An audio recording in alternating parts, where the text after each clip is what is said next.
Some moments feel like everything is falling apart. But what if that collapse is not an ending, but the very first breath of your soul finally being heard?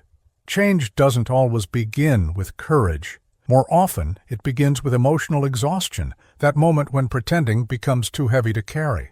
It's when something inside us breaks quietly, and suddenly, everything on the outside begins to collapse. But is it really life falling apart, or is it the soul finally trying to break through?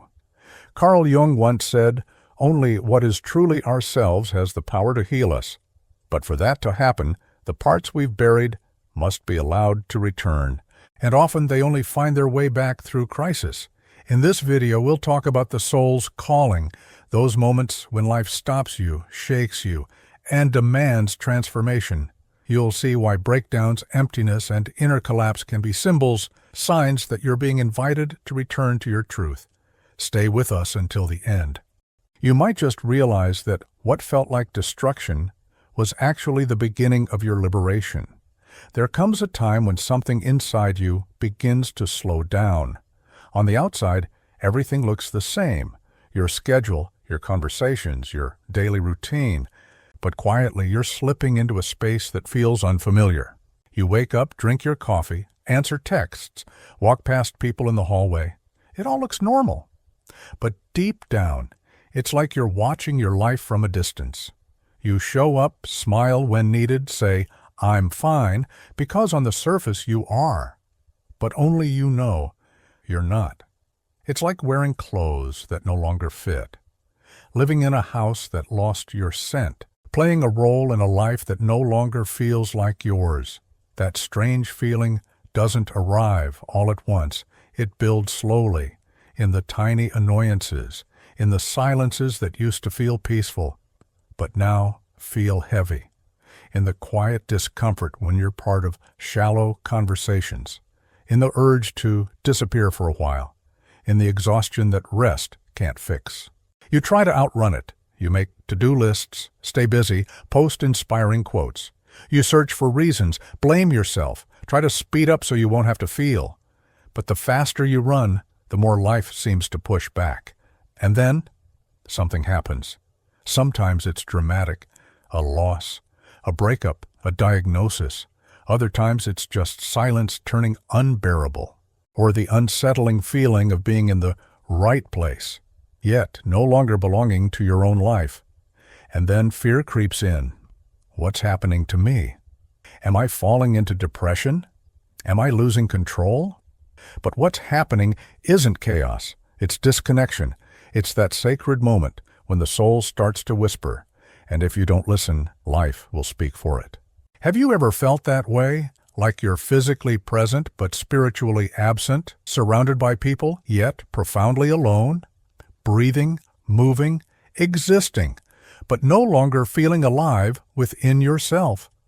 That's when the cycle begins to close, when the identity you carefully built starts to dissolve, not because you failed, but because you evolved.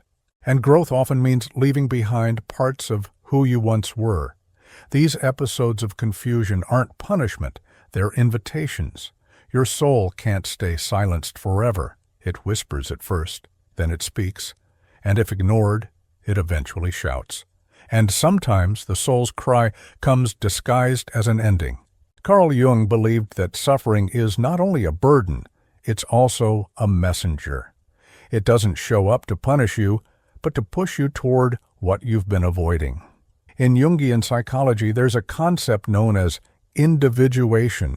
It's the deep journey of moving beyond the roles and masks, the persona, and beginning to reconnect with your true essence. And often, that journey begins in crisis. The rupture, the pain, the emptiness, they're not random. They are signals that the soul is moving beneath the surface of your life. When you've become too attached to the image you crafted, to the person you've trained yourself to be just to fit in, your soul begins to decay in silence. And eventually, collapse arrives. Not because everything is falling apart, but because something false needs to fall away so something real can emerge. Jung believed the unconscious wasn't just a dark basement of buried pain, but but also a sacred source of inner wisdom. It holds the symbols, the archetypes, the raw life force, silenced by logic, responsibility, and fear of being wrong. When your life enters a moment of crisis, what collapses isn't the world itself, but the identity you crafted to survive it, and that no longer fits who you're becoming. The soul senses this before the mind, so it starts to speak. At first in whispers, recurring dreams, quiet discomfort, a longing you can't explain. But if you ignore it, the unconscious speaks louder until the outer world begins to fall apart, just enough to force your gaze inward, where healing can finally begin. It's like a rite of passage. Every deep transformation begins with the symbolic death of an outdated identity. Not a literal death, but the unraveling of who you no longer are, and the quiet emergence of the self you were always meant to become. Those moments of existential confusion, inner collapse, or quiet despair aren't the end. They're thresholds, and you can either cling to the past or listen to them for what they truly are. Whispers from your soul, inviting you into a more honest life. Jung believed that healing doesn't come from avoiding pain, but from integrating it, because only what's brought to light can be transformed, and only what's embraced can be released. So next time it feels like everything's falling apart, don't ask, "Why is this happening to me?" Ask, "What part of me is trying to be born through this?" Maybe you're right there, checking boxes, showing up, saying, "I'm fine" to everyone, while something inside you knows it's no longer true. It might be a relationship that no longer feels alive, a job that once made sense but now feels empty, a life that looks okay on the outside, but quietly drains your soul every day. And that's the hardest part. Nothing looks wrong. From the outside, you might even seem successful, but inside, there's a growing tension. You get irritated more easily. You're tired even after a full night's sleep. You talk less. Sometimes you want to cry for reasons you can't even name. And maybe you've asked yourself, "Am I just being weak?" But this isn't weakness. It's clarity. It's your soul whispering, "What once held you no longer fits." The world doesn't have to understand, because the one who needs to understand is you. Your soul doesn't care about career paths. It's not impressed by titles, deadlines, or outside approval. It longs for truth. It craves presence. It wants you to remember who you are and why you're really here. And if you ignore that inner call, it doesn't go away. It builds. It shows up as symptoms, as emotional pain without clear reason, as anxiety, as procrastination, as a sense of meaninglessness, not because you're weak, but because a part of you refuses to keep pretending. So ask yourself, what in my life am I doing out of habit, not truth? Now, what am I holding on to just because I'm afraid to change? What inside me is screaming for attention that I keep pushing away? These questions aren't easy, but they're the only ones that open the real path. If you feel like you're in a moment of transition, don't try to go back to who you used to be. Don't rush to fill the emptiness with quick answers or ready-made solutions. What's opening inside you is new space, and new space requires quiet. Maybe this is the moment to stop asking what the world expects of you and start asking, what is my soul asking for right now? It might be rest. It might be honesty. It might be a new direction, one that scares you but feels true. You don't need all the answers, but you do need the courage to listen. A powerful way to begin is by writing, without filters. Take a pen or open a notebook and ask yourself, what part of me is tired of pretending? What am I forcing to keep going even though it no longer fits? If I were completely honest with myself today, what would I say? Don't worry about writing something beautiful. Write what's real, because when you speak to yourself with honesty, the soul responds. And sometimes, the simple act of writing shows you what you already knew. You were just trying not to see it. Remember, you don't need to change your whole life overnight. But you do need to take one honest step, even a small one, in the direction of what feels true. When you move in alignment with your soul, life stops pushing you through pain, and starts guiding you through resonance. Picture your soul as a compass buried deep within. It's been there from the very beginning. But over time, the world asked too much. Family expectations, daily noise, endless roles. You started piling things on top, until one day it starts knocking from beneath. You feel it as anxiety, restlessness, or sadness, but really, it's your soul asking for your attention again. That's why some breakdowns seem to come out of nowhere. Because somehow, life has to dig through the layers so you can remember what was always yours. You're not falling apart. You're being uncovered. So don't compare your path to someone who seems to have it all together. Every journey is unique, and sometimes the chaos you face today is exactly what will bring you clarity tomorrow. You don't need to rush. You need to listen and trust that your soul still remembers the way home. Maybe this isn't a time for answers. Maybe it's a time for softness, to rest without guilt, to be still without shame, to live just a little more from the inside out. And if you do only one thing today, let it be this. Sit quietly for a moment, close your eyes, and ask, what part of me is ready to be released? And what part is ready to be born? Don't underestimate the power of this moment, because when you touch your truth, even in silence, the path begins to reveal itself. Here are moments when everything seems to fall apart. You look around and no longer recognize the life you've built. Old dreams no longer feed you. Certainties crumble under the weight of your truth. And for a long, heavy, quiet moment, it feels like you've lost control. But what if that's not the truth?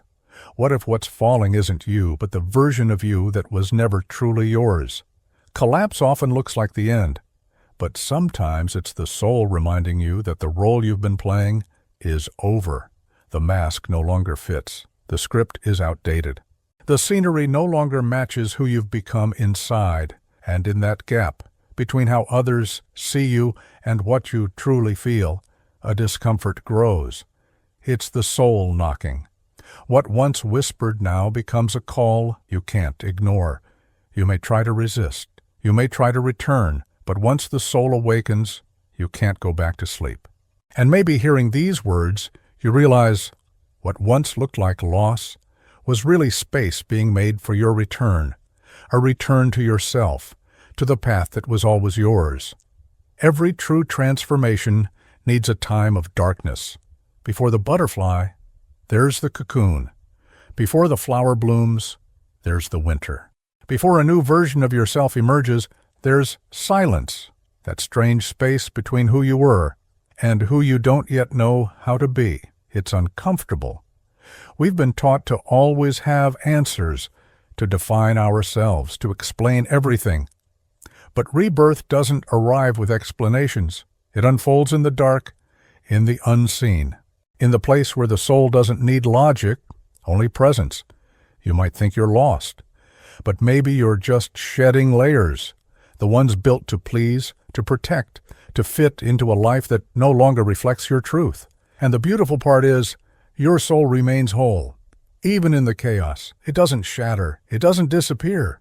It simply waits for you to remember how to listen. You don't need to push yourself into change. Just noticing that something no longer fits is already a beginning. Maybe today is the day to feel what you're feeling, without rushing to fix it, without fearing that you don't have all the answers, just with the willingness to be present. Because sometimes what moves you forward isn't force, it's acceptance. And whoever can hold their truth, even when it hurts, even when it's unclear, has already started to heal. So now take a breath. Close your eyes if you can, not to escape the world, but to remember where you came from, who you were before the noise, before the pressure, before the masks. You don't need to know what tomorrow will look like. You don't have to define your next chapter right now. You just need to allow yourself to be here, fully. If life is pushing you to change, it's because your soul knows you can't keep hiding. And even if everything feels out of place, this change is clearing the way for something bigger, a version of you that's more honest, more alive, more at peace. Maybe you can't see the full path yet, but that's okay. What matters is that you took a step. And when that first step is taken in truth, the entire universe moves with you. You're returning home. And no matter how long the road may be, your soul always remembers the way. You're not falling apart. You're finally finding yourself in a place where you're free to be who you are. If you want to keep walking this path with us, with depth, honesty, and no shortcuts, subscribe to the channel and turn on the notifications. Each video here is an invitation to hear what the world teaches us to silence, and to remember that even in life's hardest pauses, there's meaning waiting to be revealed.